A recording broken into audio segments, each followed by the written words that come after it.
Shalom pemirsa The Safe Ministry. Shalom. Tentu Shalom. kita sangat berbahagia bisa bertemu lagi dengan pemirsa The Safe Ministry untuk belajar bersama melalui pelajaran Sekolah Sabat. Dan minggu ini pelajaran Sekolah Sabat kita tidak kalah menarik, yaitu mengenai menyimpan harta di surga. Kita akan diskusi bersama dengan para panelis, dan sebelum itu kita akan mulai dengan doa buka yang dipimpin oleh Pak Tobing. Silakan Pak. Mari kita berdoa. Ya Tuhan Allah Bapa di sorga, kami serahkan hidup kami untuk dituntun oleh Roh Kudus-Mu ketika kami akan belajar dari firman-Mu Tuhan. Kuasailah kami dan kiranya berilah kami kuasa juga untuk melakukannya. Dalam nama Yesus kami berdoa. Amin. Amin. Untuk kita mengetahui lebih jelas lagi tentang apa yang akan kita pelajari selama 1 minggu ini, kita akan mendengarkan pengantara dulu yang akan dibawakan oleh Pak Tobi. Baik, pemirsa The Safe Ministry, 1 minggu ini kita akan belajar satu pelajaran mengenai investasi harta di sorga, yaitu menyimpan harta di sorga. Kita coba telaah dulu ayat hafalan Markus 8 ayat 36 sampai 37. Apa gunanya seorang memperoleh seluruh dunia tetapi ia kehilangan nyawanya? Karena apakah yang dapat diberikannya sebagai ganti nyawanya? Jadi dari ayat hafalan tentu kita bisa mengerti apa arah pelajaran 1 minggu ini. Kalaupun kita mendapatkan segala sesuatu ya di dunia ini, tapi kita kehilangan nyawa. Nyawa bukan berarti kita tidak di dunia tidak akan mati ya, tapi kita bicara kehilangan nyawa di sini adalah ketika kita kehilangan jaminan kehidupan kekal. Apa gunanya? Karena itu tidak bisa digantikan. Oleh karena itu pelajaran minggu ini kita akan dituntun bagaimana kita mengambil keputusan-keputusan yang radikal ya agar kita berinvestasi atau menyimpan harta kita itu di tempat yang tepat. Kalau di dalam pelajaran sekolah sahabat kita yaitu di sorga. Yesus memberi strategi ke kita, mengajarkan strategi berinvestasi ya ke kita bagaimana investasi yang terbaik di dunia. Dia katakan begini di Matius 6 ayat 19 sampai 20. Jangan kamu mengumpulkan harta di bumi. Kenapa? Karena di bumi ini akan rusak ya, akan rusak. Jadi strategi investasinya ya pertama jangan mengumpulkan harta di bumi. Tapi kumpulkanlah harta kita di sorga. Karena tidak akan ada yang bisa merusak harta kita di sorga. Lalu disimpulkan ya bahwa kesimpulan dari strategi investasi ini adalah bahwa hati-hati di mana harta kita berada, disitulah hati kita berada. Oleh karena itu pemirsa The Safe Ministry, hati-hati kita menaruh, meletakkan, menginvestasikan uang dan harta kita agar investasi kita adalah investasi yang panjang berhubungan dengan jaminan kehidupan bagi kita. 1 minggu ini kita akan diberikan contoh-contoh bagaimana tokoh-tokoh di dalam Alkitab yang mereka berani mengambil keputusan radikal yang harusnya mungkin dari kacamata dunia itu adalah kesempatan bagi mereka untuk menimbun harta di dunia untuk menjadi orang kaya. Tetapi mereka mengambil keputusan yang radikal, mereka tinggalkan investasi dunia dan mereka lebih memilih investasi sorga. Nanti para panelis satu persatu akan menguraikan siapa-siapa tokoh-tokoh di Alkitab yang bisa menjadi contoh bagi kita di dalam melakukan strategi berinvestasi yang tepat. Demikian Saudara Beatrice. Baik Pak. Dan untuk pelajaran pertama kita ini mengenai Nuh menemukan kasih karunia. Kita akan pelajari bersama-sama, kita minta Pak Tobing untuk bisa membantu kita untuk mengerti pelajarannya. Baik, pemirsa The Safe Ministry, saya pikir kita semua sudah sangat familiar dengan kisah Nuh. Ya mungkin kita bertanya-tanya apa hubungan kisah Nuh dengan investasi harta di surga. Tapi kalau kita perhatikan ya bagaimana Nuh menghabiskan banyak waktu, 120 tahun dia membangun bahtera. Ya, seandainya waktu yang 120 tahun itu dipakai Nuh untuk mengumpulkan harta di dunia, atau ya kalau dia bangun katakanlah kalau dia mau membangun Bahtera, katakan biaya yang dipakai, kayu-kayu yang luar biasa kuat dan mahal itu yang dia pakai untuk membangun Bahtera yang berukuran besar yang sudah Tuhan atur itu. Seandainya itu dijadikan uang, ya, dan waktu yang dia pakai juga dia jadikan untuk mengumpulkan harta, itu adalah waktu yang sangat panjang bagi Nuh untuk menjadi orang yang kaya di dunia. Tetapi Nuh melakukan atau menghabiskan waktunya 120 tahun itu untuk apa? Untuk kepentingan keselamatan orang lain, yang walaupun akhirnya di kisahnya hanya 8 orang, itu pun hanya dari lingkungan keluarganya yang mengikuti keputusan Nuh ini. Saudara-saudara sekalian, pemirsa The Safe Ministry, sering sekali kita, ya, bagi kita yang sering mencari harta di sorga, itu dipanggil Allah untuk apa? Melakukan perubahan yang besar, perubahan yang radikal. Dan memang kita dituntut untuk sabar melakukan pekerjaan Allah. Karena melakukan pekerjaan yang Allah berikan itu kepada kita membutuhkan perubahan-perubahan yang radikal. Perubahan yang radikal itu artinya perubahan yang benar-benar ekstrim, yang berubah yang berbeda 180 derajat dari pemikiran orang yang biasa. Sama seperti Nuh, ya, dia dianggap sebagai orang yang gila oleh karena belum ada sejarahnya sebelumnya. Jangankan air bah, hujan saja belum pernah ada sejarahnya, dan belum pernah ada sejarahnya membangun. Harusnya logikanya membangun kapal itu bukan di gunung, harusnya di laut. Tapi Nuh melakukan tindakan-tindakan yang radikal hanya karena dia mengikuti petunjuk Allah. Demikianlah salah satu contoh, ya, dari Nuh. Bagaimana Nuh memastikan dia menyimpan hartanya di sorga dengan mengikuti tindakan yang radikal yang sesuai dengan petunjuk dari Allah.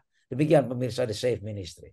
Baik Pak Tobing, pertanyaannya nih, dari pelajaran ini, apa sih yang harus kita lakukan agar kita tuh siap untuk menerima perubahan radikal dari Tuhan? Ketika kita memutuskan untuk melakukan perubahan yang radikal, ya, bagaimana kita agar siap? Pemikiran paling pertama adalah janganlah kita menaruh minat yang besar terhadap investasi di dunia. Kalau kita menaruh minat yang sangat besar terhadap investasi di dunia dan kita tidak berpikir untuk investasi di sorga, maka kita tidak mungkin akan melakukan perubahan radikal. Karena pikiran kita hanyalah dipenuhi oleh bagaimana menimbun harta di dunia, bagaimana sebanyak-banyaknya kita memiliki harta di dunia ini. Demikian, Saudara Beatrice. Terima kasih Pak. Pelajaran selanjutnya yaitu mengenai Abraham, Bapak orang yang setia. Kita minta bantuan Pak Fajar untuk bisa membantu menjelaskan pelajaran. Ya, Beatrice dan pemirsa The Safe Ministry, tokoh kedua yang bisa kita ambil cerita mereka mengambil satu keputusan yang begitu ekstrim adalah Abraham. Jadi Abraham ini dikenal dengan bapak orang percaya, bapak orang setia, ya, bagi setiap bangsa yang hidup pada zaman itu. Nah, Abraham ini diangkat menjadi salah satu tokoh bagaimana dia menyimpan harta di surga. Karena Abraham ini pada waktu dia tinggal di kampung halamannya, saya yakin dia pasti akan juga mewarisi harta warisan dari orang tuanya. Pasti akan memperoleh satu harta yang penuh dengan, ya, kekayaan pada waktu itu. Tapi oleh karena penurutan yang paling utama adalah oleh karena penurutan itu kepada Tuhan, Tuhan menginginkan bahwa dia meninggalkan sanak saudaranya, meninggalkan kampung halamannya, dan pergi ke satu tempat yang dia tidak ketahui. Sebagai wujud penurutan, akhirnya dia memboyong keluarganya dan beberapa mungkin harta bendanya yang dia miliki, pergi ke satu tempat, ya, pergi ke satu tempat tanah perjanjian, yaitu Kanaan, yang disediakan oleh Tuhan Allah itu sendiri. Nah, kita lihat bahwa keputusan yang dia ambil itu adalah keputusan yang tidak populer, ya, tidak populis. Mestinya dia pikir, saya tinggal di kampung halaman, sudah memperoleh harta warisan dari orang tua, sudah cukup, sudah berada di zona nyaman, kenapa saya harus meninggalkan ini semuanya dan pergi ke satu tempat yang sama sekali dia tidak tahu. Bahkan keluarganya juga tidak mengetahui, Sarah juga tidak mengetahui ini tempat di mana yang Tuhan akan tunjukkan kepadanya. Tapi oleh karena penurutan kepada Tuhan yang menjadi satu prioritas utama, akhirnya dia berinvestasi. Ya sudah, saya ikut apa yang dikatakan oleh Tuhan, saya akan menurut kepada Tuhan, meninggalkan sanak saudaranya, pergi satu tempat di mana dia tidak mengetahui apakah akan berhasil atau tidak, tapi dia menaruh percaya atau menaruh iman kepada Tuhan. Ada satu ayat yang kita bisa lihat sebagai referensi, yaitu Kejadian 12 ayat 1. Kejadian 12 ayat 1, berfirmanlah Tuhan kepada Abram ya, pergilah dari negerimu dan dari sanak saudaramu dan dari rumah bapamu ke negeri yang akan kutunjukkan kepadamu. Aku akan membuat engkau menjadi bangsa yang besar dan memberkati engkau serta membuat namamu menjadi masyhur dan engkau akan menjadi berkat. Aku akan memberkati orang-orang yang memberkati engkau dan mengutuk orang-orang yang mengutuk engkau, dan olehmu semua kaum di muka bumi akan mendapat berkat. Ini adalah janji daripada Tuhan yang diberikan kepada Abraham. Dan pada akhirnya, seperti halnya Nuh, Abraham membuat sebuah keputusan, yaitu keputusan besar ya, mengubah hidupnya sebagai hasil dari penurutan kepada Tuhan. Demikian Beatrice dan pemirsa. Baik, Pak Fajar. Pertanyaannya dari pelajaran ini, kampung halaman Mhm. apa sih yang harus kita tinggalkan gitu di aplikasi untuk kehidupan kita? Nah, apa sih yang dimaksud dengan kampung halaman yang mesti harus kita tinggalkan? Artinya kampung halaman ini mungkin menjadi satu tempat zona nyaman kita. Kita berada pada situasi, kondisi lingkungan yang mungkin kita rasa itu nyaman, tapi ada sesuatu yang lain yang Tuhan inginkan. Mungkin barangkali kita pindah ke satu tempat supaya kita akan jauh bisa lebih dekat kepada Tuhan, kita bisa dipergunakan untuk membantu pekerjaan Tuhan. Hal-hal inilah yang mungkin menjadi satu keputusan bagi kita keluar daripada zona yang selama ini mungkin menghukum kita gitu ya. Yang mana iman kita mungkin hanya biasa-biasa saja. Kenapa tidak kita mengambil satu istilahnya investasi di satu tempat, di tempat di mana Tuhan itu memberikan satu janji kepada kita akan diberkati, kemudian kita akan jauh lebih dekat kepada Tuhan, dan kita bisa membantu pekerjaan Tuhan di dalam pelayanan kita, baik kita bisa memberikan support secara materi maupun waktu kita, tenaga kita, pikiran kita. Itulah yang dimaksud, apa sih dimaksud dengan kampung halaman yang mesti kita harus tinggalkan. Kita berpindah, mengambil satu keputusan sesuai dengan arahan dan Tuhan yang inginkan. Demikian Beatrice dan pemirsa The Safe Ministry. Baik, Pak Fajar. Pemirsa The Safe Ministry, hari berikutnya kita akan membicarakan mengenai keputusan Lot yang buruk. Kita akan sama-sama dengarkan uraiannya dari Pak Tobing. Baik, pemirsa The Safe Ministry, kisah mengenai Lot adalah salah satu kisah mengenai investasi yang salah, investasi yang buruk ya. Mungkin kalau istilah sekarang ya Saudari Beatrice, investasi bodong gitu ya. Investasinya salah ini dia. Jadi salah strategi. Nah, kita tahu masih lanjutan dari yang disampaikan oleh panelis Saudara Fajar, ketika Abraham pergi, dia pergi bersama dengan keponakannya yaitu Lot. Ya, kita tahu ini Lot ini keponakan. Nah, mereka berdua adalah perantau yang sukses. Ya, perantau yang sukses. Mereka kaya, ya, sama-sama kaya ini mereka berdua. Tapi begitu mereka sama-sama kaya, ada potensi terjadi gesekan. Ya, gesekannya sebenarnya bukan Abraham dan Lot. Dari para gembala-gembalanya sebenarnya yang mulai konflik. Lalu Abraham menunjukkan kedewasaannya, ya, dia menawarkan solusi kepada Lot. Kalau begitu kita pisah aja ya supaya supaya tidak terjadi perselisihan ya, kadangkala begitu ya, ketika sering bersama gitu berdekatan ya terjadi gesekan. Lalu pendek cerita ya, Abraham memberikan kesempatan bagi Lot, pilih Lot, kamu mau ke mana ya. Pendek cerita, Lot memilih ke daerah timur ya. Dia lihat, wah ini subur sekali nih tanah ini gitu ya. Dia pilih ini subur, sungainya juga bagus. Ya, kalau kalau dalam bahasa Alkitab seperti seolah-olah seperti taman Allah ini kelihatan. Lalu dia pilih ke arah timur, ke dekat kota Sodom. Ya, ke dekat kota Sodom. Dia berhasil di kota Sodom sebenarnya.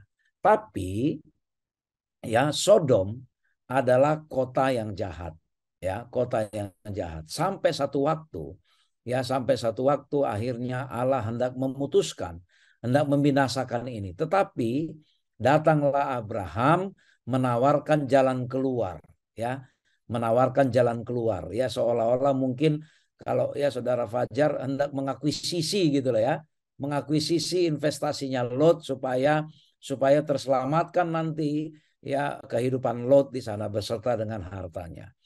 Kemudian pendek cerita akhirnya tidak jadi dibinasakan. Tapi satu waktu terjadilah perang dan kerajaan Sodom akhirnya kalah dan Lot Lot berhasil diselamatkan, tapi sayangnya istri Lot itu tidak mengikuti ya petunjuk Tuhan dan dia menoleh ke belakang, akhirnya dia menjadi tiang garam dan kita tidak bisa lagi melihat ya peninggalan yang namanya tiang garam. Pemirsa, The Safe Ministry, ya di sini kita melihat kadangkala apa yang dilihat oleh mata dunia sama seperti yang dilihat oleh Lot.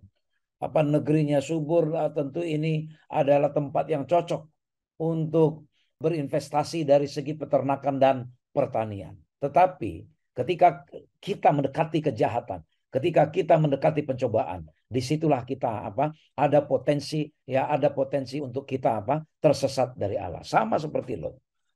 Kita harus hati-hati membuat berbagai keputusan yang kita buat. Apakah itu menjadi penentu yang baik atau penentu yang buruk terhadap masa depan kita. Demikian pelajaran yang bisa kita ambil dari kisah Lot mengenai investasi yang baik, Pak Tobing. Jadi dari pelajaran ini prinsip apa yang harus kita punya agar kita tidak sampai jatuh ke dalam investasi bodong. Kehati-hatian, ya, kehati-hatian. Dalam konsep kekristenan, apa yang disebut kehati-hatian? Ya, jangan kita pernah terpisah dari roh Allah. Jangan pernah terpisah dari Allah. Itulah yang menunjukkan kita hati-hati. Begitu kita terpisah, kehidupan kita terpisah dari keimanan kita kepada Allah, disitulah kita mulai mudah terjerumus terhadap daya tarik investasi bodong yang ditawarkan oleh setan. Baik, terima kasih Pak Tobi. Pelajaran selanjutnya tidak kalah menarik juga, yaitu mengenai dari seorang penipu menjadi pangeran. Kita minta Pak Fajar untuk bisa menguraikan mengenai hal ini. Ya, ini tokoh yang keempat. Tokoh keempat yang menjadi satu contoh bagi kita ya, Beatrice ya, yaitu adalah si Yakub. Yakub ini adalah seorang penipu, tapi akhirnya dia menjadi seseorang yang kaya. Nah, apa yang bisa kita ambil dari contoh kehidupan daripada Yakub ini mewakili kita itu bagi umat-umat Tuhan yang mencoba untuk mengambil sesuatu dengan cepat, dengan instan gitu ya. Sebetulnya dia kan diajak oleh ibunya untuk menipu untuk mendapatkan hak kesulungan. Hak kesulungan ini menjadi sesuatu harta yang diinginkan gitu ya. Sebetulnya itu merupakan jatah daripada Esau, tapi rupanya mereka menggunakan cara mereka sendiri untuk mengambil hak kesulungan. Istilahnya dia mengambil hak kesulungan harta di dunia dengan cara mereka sendiri, bukan dengan cara Tuhan. Dan pada akhirnya Yakub ini mewakili umat-umat Tuhan untuk saat ini menjadi seseorang yang menjadi greedy gitu ya, mencari sesuatu investasi hasil yang pengen cepat gitu ya, pengen cepat. Dan pada akhirnya dampaknya adalah Yakub ini harus meninggalkan keluarganya ya, bahkan 20 tahun dia tidak melihat ibunya lagi, Ribkah ini. Sangat begitu kasihan. Kalau Yakub pada waktu pelariannya dia ke tempatnya Laban, pada waktu dia ngambil keputusan mungkin dia terus tidak datang kepada Tuhan, yang pada akhirnya Yakub akan hilang. Bahkan mungkin hilang dari cerita Alkitab itu sendiri ya, tapi dia mengambil keputusan, dia tetap dekat kepada Tuhan. Dia bahkan memohon ampun dan dosanya diampuni. Ini ya, kita lihat bahwa dosanya diampuni. Kita lihat bahwa keputusan Yakub dengan kembali kepada Tuhan, meminta pengampunan, dengan melakukan investasi yang salah ya. Dia berpikir untuk menyimpan hartanya, mengambil hartanya yang ya, dengan cara menurut dia ya, tidak dengan cara Tuhan. Akhirnya dia bertobat, meminta ampun kepada Tuhan, dan Tuhan ampuni. Pada waktu dia di tempat pelarian, yaitu di tempat Laban selama hampir kurang lebih 20 tahun, dia memulai dari nol menjadi seorang gembala, dan bahkan pada akhirnya hartanya semakin banyak, dan tiba waktunya dia akan kembali ke tanah Kanaan. Dan kita lihat di sini adalah keputusan yang dia ambil itu sangat bagus sekali. Keputusan. Dia tetap berada di bawah naungan daripada Tuhan. Dia tetap memohon, meminta pertolongan daripada Tuhan, dan Tuhan memberkati. Bahkan namanya menjadi Israel. Pada waktu dia pulang ke negeri Kanaan, sebetulnya dia takut. Takut apa? Takut akan dibunuh. Karena apa? Mungkin barangkali kakaknya ini masih dendam ya, masih dendam kepada dia karena dia melakukan penipuan kepada kakaknya. Tapi puji Tuhan, pada akhirnya mereka saling bisa saling memaafkan, bisa diterima, dan Yakub dapat menempati satu tanah pada waktu itu dan menjadi seorang seorang pangeran yang bisa diperhitungkan, menjadi seorang yang kaya dengan begitu banyak hartanya. Nah, inilah yang menjadi satu contoh bagi kita bagaimana seseorang yang mungkin barangkali salah mengambil keputusan investasi di awal, tapi dia kembali kepada Tuhan dan Tuhan memberikan satu berkat. Dia lebih memilih untuk menyimpan hartanya di surga. Demikian Beatrice dan pemirsa The Safe Baik, Ministry. Pak. Ada pertanyaan yang muncul dari pelajaran ini. Bagaimana untuk kita sendiri bisa bangkit dari kesalahan dan kita bisa berinvestasi pada hal yang benar? Oke, bagaimana kita bisa bangkit ya dari kesalahan yang sudah pernah kita lakukan untuk mengambil keputusan dan bangkit dari keterpurukan ya. Nah, pada waktu kita melakukan satu keputusan yang salah, yang pertama kali adalah mungkin kita memohon ampun kepada Tuhan, supaya Tuhan memberikan pengampunan kepada kita atas keputusan yang salah yang pernah kita ambil. Itu dulu. Pada waktu kita sudah berdamai dengan Tuhan, kita bisa membuka diri kepada Tuhan bahwa Tuhanlah yang pemilik segala sesuatu, dia yang bisa menyediakan segala sesuatu bagi kita. Nah, pada waktu kita sudah berdamai dengan Tuhan, kita bisa memohon pengampunan daripada Dia, dan kita sediakan satu waktu kemana Tuhan dan apa yang harus saya lakukan. Tuhan akan memberikan satu tuntunan kepada kita. Sehingga pada waktu kita mengambil satu keputusan, itu selalu kita konsultasikan dulu dengan Tuhan yang ada di surga. Anggap saja bahwa Tuhan kita memiliki satu konsultan yang luar biasa yang bisa memberikan satu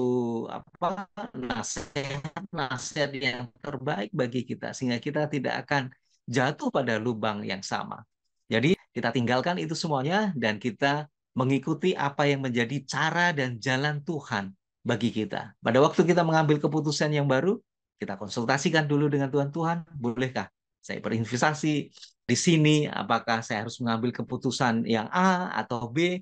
Tanyakan kepada Tuhan dan Tuhan akan memberikan satu jawaban kepada kita. Demikian Beatrice dan pemirsa Safe Ministry. Baik, Pak Fajar. Selanjutnya, pelajaran kita mengenai Musa di Mesir, dan kita minta Pak Fajar lagi untuk bisa membantu kita memahami pelajaran. Baik, Beatrice dan pemirsa The Safe Ministry. Tokoh yang berikutnya, yang bisa kita menjadi contoh bagi kehidupan kita ya, bagaimana kita mengambil satu keputusan dalam hal kita mengikuti Tuhan, yaitu adalah Musa.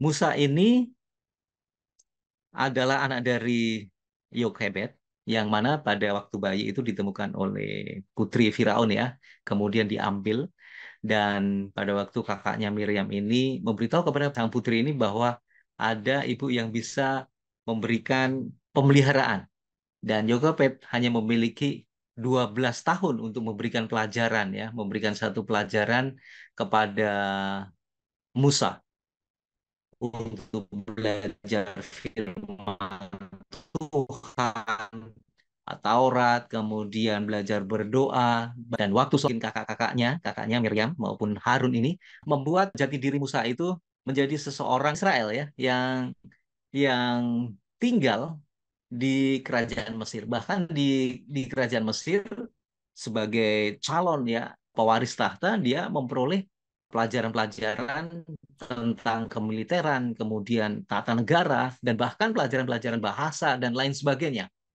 Jadi Musa pada waktu dia di Mesir begitu banyak yang dia peroleh, pelajaran yang kebudayaan daripada Mesir yang luar biasa. Nah, inilah yang memberikan satu harapan bagi dia. Dia menjadi calon pewaris tahta, bahkan mungkin akan menjadi Firaun yang berikutnya.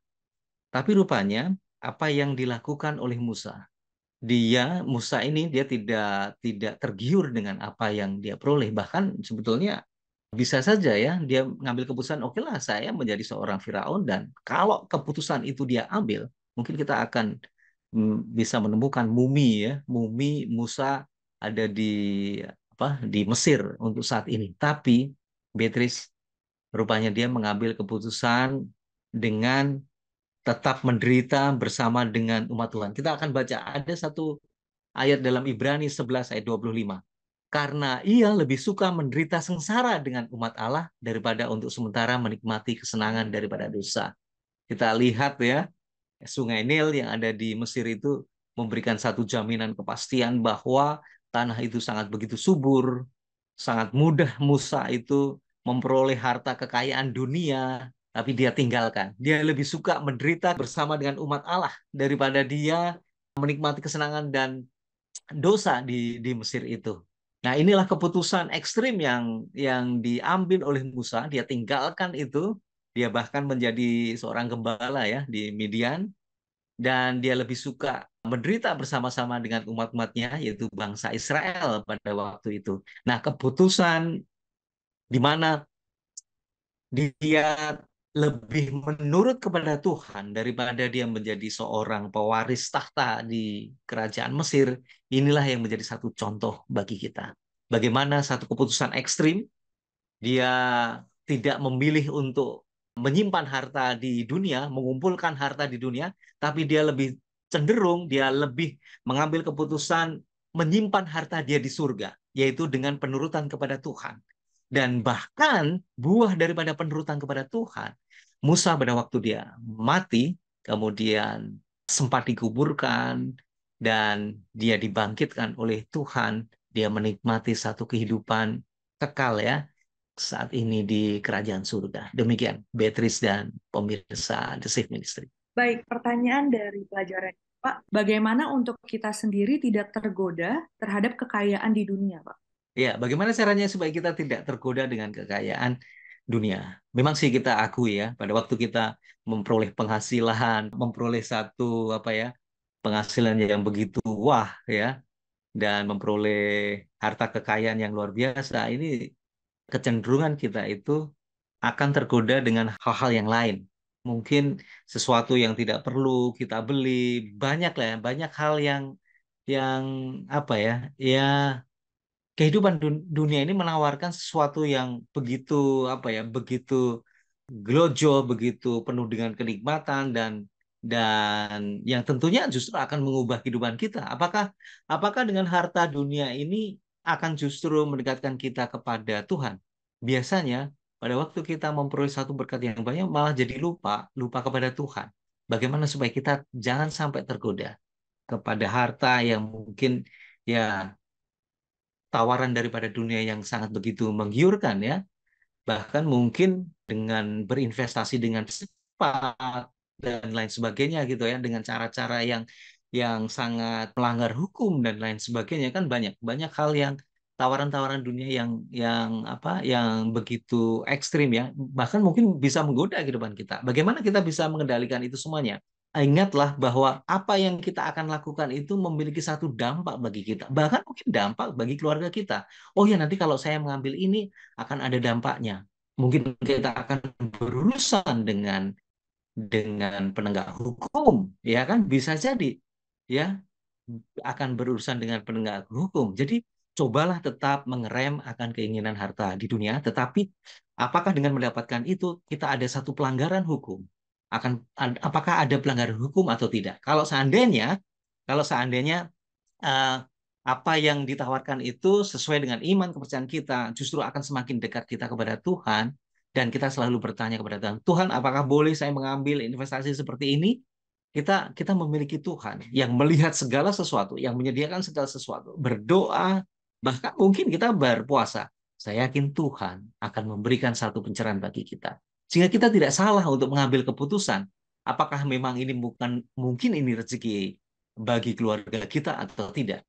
Tuhanlah yang mengatur segala sesuatu. Saya yakin pada waktu kita di persimpangan di mana kita akan mengambil keputusan, tanyalah kepada Tuhan, lihat sekelilingnya, berhukum atau tidak. Nah, disitulah salah satu cara kita supaya kita bisa mengerem dan mungkin ya kita tidak tergiur dengan apa yang ditawarkan oleh dunia dan kita justru lebih memilih untuk menyimpan harta kita di surga. Demikian Petrus dan pemirsa. Baik, Pak Fajar. Tidak terasa kita sudah sampai di ujung diskusi oleh Pak Tom. Baik, pemirsa The Safe Ministry, sepasang dan belajarlah kepadaku karena aku lemah lembut dan rendah hati. Ketika kita dipanggil oleh Allah, dan disitulah kita diminta untuk belajar kepada Allah. Karena Allah yang akan memberikan pengertian kepada kita, apa itu artinya investasi untuk harta surga. Daya tarik harta duniawi sering membuat kita lemah atau lupa diri kemana kita harusnya pergi. Contoh-contoh yang tadi sudah dipaparkan dari para tokoh Alkitab itu menunjukkan keputusan-keputusan yang mereka ambil yang sangat menentukan bagi masa depan mereka. Ada contoh investasi yang tepat, bagaimana Abraham, bagaimana Yakub, bagaimana Musa, dan bagaimana juga Nuh mengambil keputusan yang radikal sekali. Mereka tidak mau terikat kepada harta di dunia dan mereka memilih untuk mengikatkan hartanya di sorga, karena dengan demikian hatinya pun akan terikat di sorga. Namun berbeda dengan Lot yang mengambil keputusan investasi yang salah, investasi yang buruk, sehingga pikirannya hanya kepada harta duniawi. Dia berangkat ketika memilih negeri yang dipilihnya, dia adalah orang kaya, tapi keluar dari Sodom menjadi orang yang tidak punya apa-apa. Pemirsa The Safe Ministry, sesungguhnya keputusan yang kita ambil pada saat ini, terutama ketika kita mengikatkan diri kita terhadap harta kita, itulah yang menentukan kemana pikiran kita akan terikat. Dan jalan satu-satunya adalah iman. Ketika kita memiliki iman kepada Yesus, itulah yang akan menuntun kita berpaling dari apa? Mahkota-mahkota kerajaan duniawi. Dan kita memilih untuk apa? Menurut kepada Allah, gantinya melayani dosa. Kemanakah investasi kita tanamkan? Ke investasi duniawikah atau ke investasi sorga? Pelajaran minggu ini sangat memberi inspirasi bagi kita. Kiranya Tuhan memberkati kita. Terima kasih kepada para panelis dan terima kasih kepada pemirsa The Safe Ministry dimanapun berada. Kita berharap pemirsa The Safe Ministry mendapatkan inspirasi baru akan investasi yang tepat di surga. Kita akan tutup diskusi kita dengan doa yang akan dipimpin oleh Pak Fajar. Baik, kita satu dalam doa. Puji syukur kepada Tuhan oleh karena Tuhan sudah memberikan pencerahan bagi kami. Dan melalui contoh-contoh para pendahulu kami, biarlah kami semuanya dapat menginspirasi apa yang menjadi satu keputusan mereka untuk lebih dekat kepada Tuhan, untuk tetap percaya kepada Tuhan, untuk melakukan segala investasi di dalam kehidupan di atas dunia ini, supaya kami dapat boleh memilih untuk berinvestasi, menyimpan harta kami di kerajaan surga. Ajari kami Tuhan semuanya dan seluruh pemirsa The Safe Ministry, supaya kami dapat boleh mengambil keputusan secara tepat yang akan menentukan masa depan kami masing-masing, untuk lebih tetap setia, lebih dekat kepada Tuhan, dan mempersiapkan menjadi umat-umat Tuhan yang akan hidup bersama-sama dengan Tuhan di kerajaan surga nanti. Memberkati seluruh pemirsa dimanapun mereka berada.